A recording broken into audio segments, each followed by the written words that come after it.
मेले का भूत हॉरर स्टोरी। यह कहानी हमारे गांव में लगे मेले के भूत की है।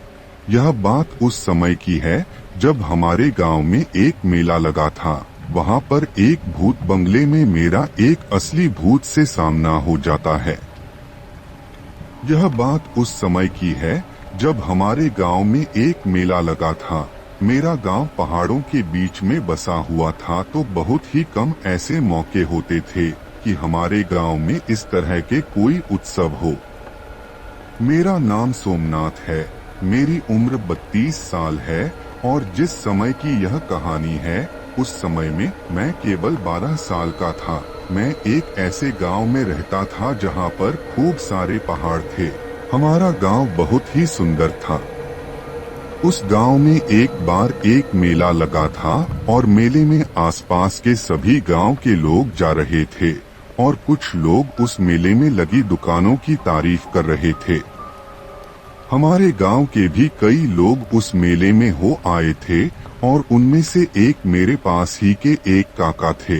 वो मेरे पापा से बात कर रहे थे और कह रहे थे कि वो मेला बहुत ही शानदार है और वहां पर कई सारी मिठाइयों की दुकानें भी लगी है। बहुत सारे झूले भी हैं उस मेले में। वहां एक भूत बंगला भी है, तुम भी एक बार हो आओ।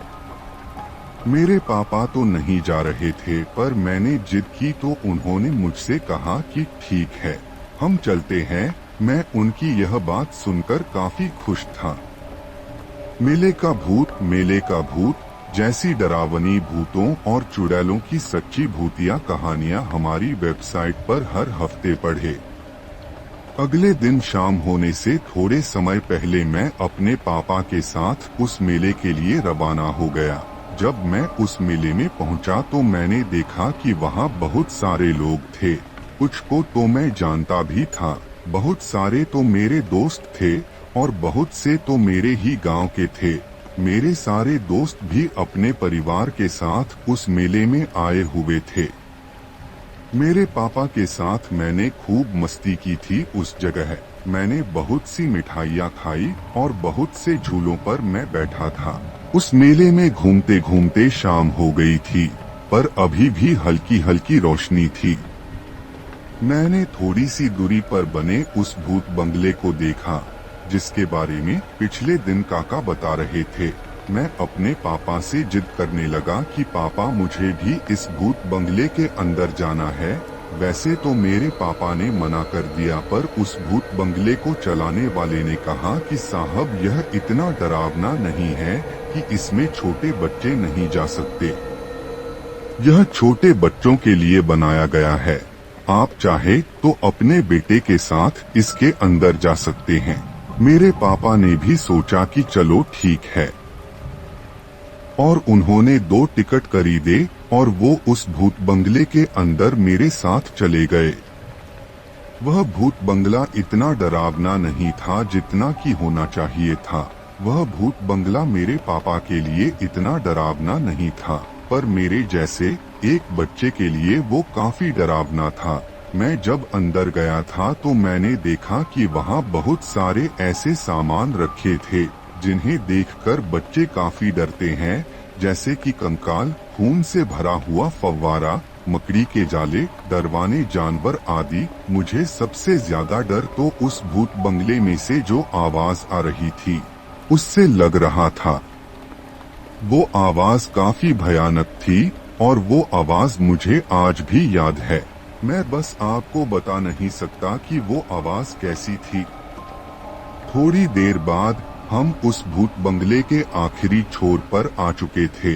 तभी मुझे अपने पीछे से एक ऐसी आवाज आई जो तब आती है जब कोई बड़ी सी बॉल जमीन से टकराती हो। मैंने पीछे मुड़कर देखा तो मुझे एक काले कपड़ों में एक आदमी दिखाई दिया, जिसे देखकर मैं काफी डर गया था।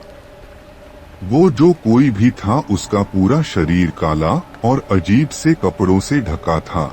वे कपड़े काले रंग के थे, उसकी आंखें लाल थी और उसके 2 बड़े दांत थे।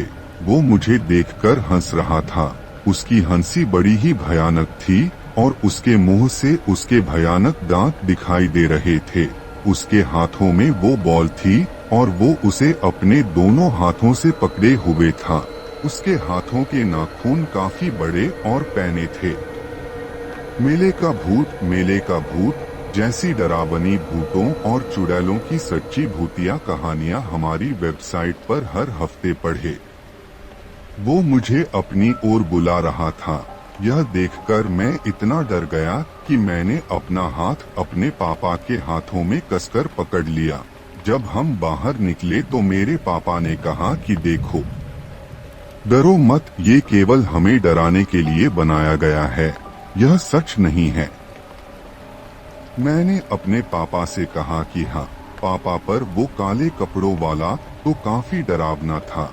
मेरे पापा ने उस काले कपड़ों वाले भूत को नहीं देखा था तो उन्होंने चौंक कर कहा कि सच में तुम डर गए थे। उसके बाद जब मेरे पापा उस भूत बंगले वाले मालिक के पास गए तो उन्होंने उससे कहा कि तुम्हारा भूत बंगला तो बच्चों को अच्छा डरा रहा है। फिर उन्होंने उस काले कपड़े वाले भूत के बारे में कहा तो वो भूत बंगले वाला बोला कि अंदर तो सिर्फ नकली सामान रखे हैं और कोई भी आदमी नहीं है जो लोगों को डरा सके। शायद इस बच्चे ने कोई पुतला देखा हो। मेरे पापा भी बोले कि हाँ हो सकता है। फिर उसके बाद हम घर वापस लौट आए। मैं जब रास्ते में आ रहा था तब मैं केवल यही सोच रहा था कि अगर उस भूत बंगले में लोगों को डराने के लिए कोई आदमी नहीं था तो वो कौन था जिसे मैंने देखा था। वो पक्के से कोई पुतला तो नहीं था। वो मुझे अपनी ओर बुला रहा था। अगर मैं उसके पास चला जाता तो मेरा क्या होता? यह बात आज भी मुझे काफी डराती है।